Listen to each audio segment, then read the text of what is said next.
Hey there, welcome to Bandit's Keep. I'm Daniel. This is going to be a short video, I think. I want to talk a little bit about the difference between using skills and feats and, I guess, backgrounds on some level versus like a career or maybe an archetype you might want to call it. I tend to like the latter. Effectively, you say something like, my character was, right, because now they're an adventurer, my character was a castle guard. My character was a merchant. My character was a jester.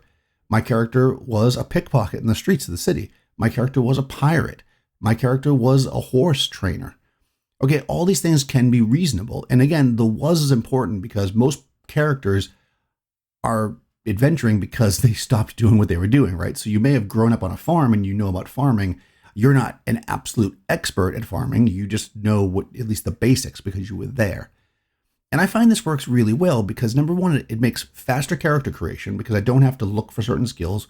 It also avoids the situation where you just kind of think, oh, my character is this, so I can do that. And if you don't take the skill because you don't understand the system well enough, all of a sudden you're like, you built the character wrong and now you've built this bizarre character that doesn't actually work, right? So unless you are really familiar with the system or want to take the time to do it, this can just be a really fast way to have this like added skill set to your characters. This is very useful if you're playing a game that doesn't have that. I play a lot of original Dungeons and Dragons in my own system that I'm building, and this is kind of what I'm using. I'm using a background system. Your character knows what they know. If you tell me that you were raised in the mountains, as a herding goats and that kind of stuff, well, if you have to cross mountains, if you have to climb, if you have to somehow know information about goats, if you need to find water in those environments or shelter, you'll be able to do it because that's your background, right? At least on some level, you have a chance to do it. If you told me that you were a horseman in the desert as part of a raiding group, great. You'll know about keeping horses, safe in the desert, about going across sand. Maybe you'll have a better chance of like not falling in, problems like sand, not quicksand, but let me know in the comments below what they call it when like you're in the desert and you sink into a sinkhole, I guess. But you have a less chance of falling into that, or knowing when storms are going to come, or maybe possibly finding an oasis, right? Keeping the horses alive in the desert, or those kinds of things, because that's your background. You don't have to take horse training, water finding, weather sense. You just have that.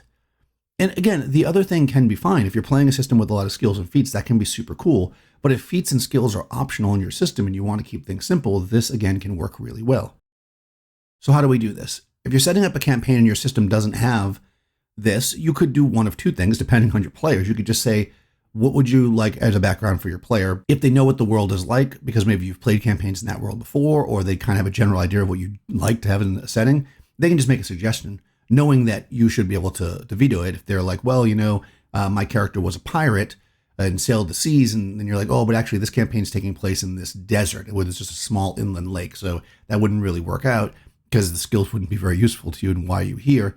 I guess if you really wanted to do it, you could, but just know it's not going to be super useful. And if somebody was like, oh, I want to be from the desert, and it's like, well, this is going to be the tropical jungles and there's no deserts nearby.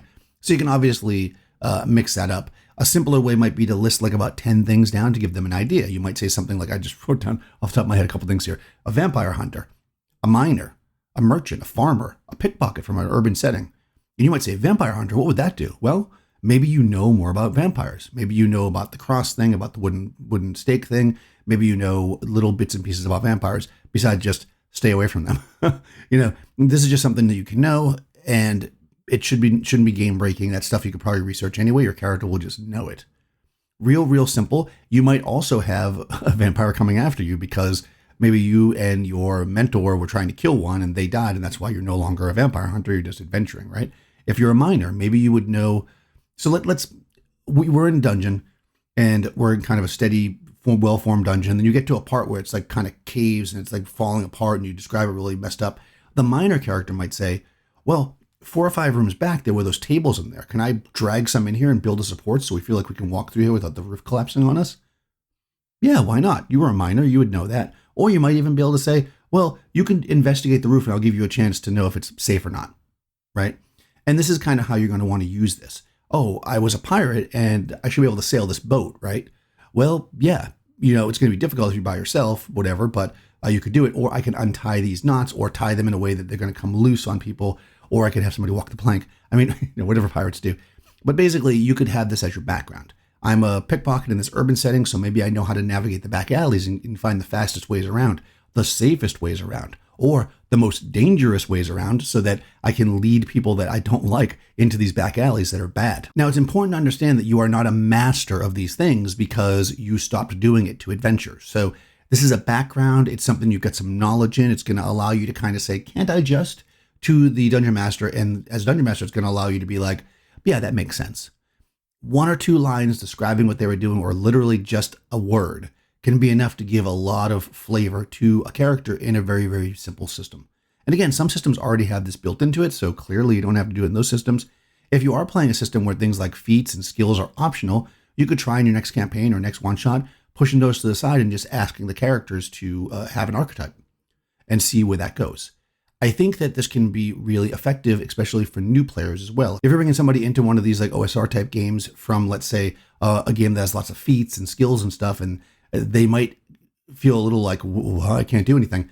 So this might be a way to give them that little bit of an edge and say, well, yeah, you know how you want your character to have this. Well, just write that down, that your character did this, this, and this. And when it comes into play, we'll figure it out.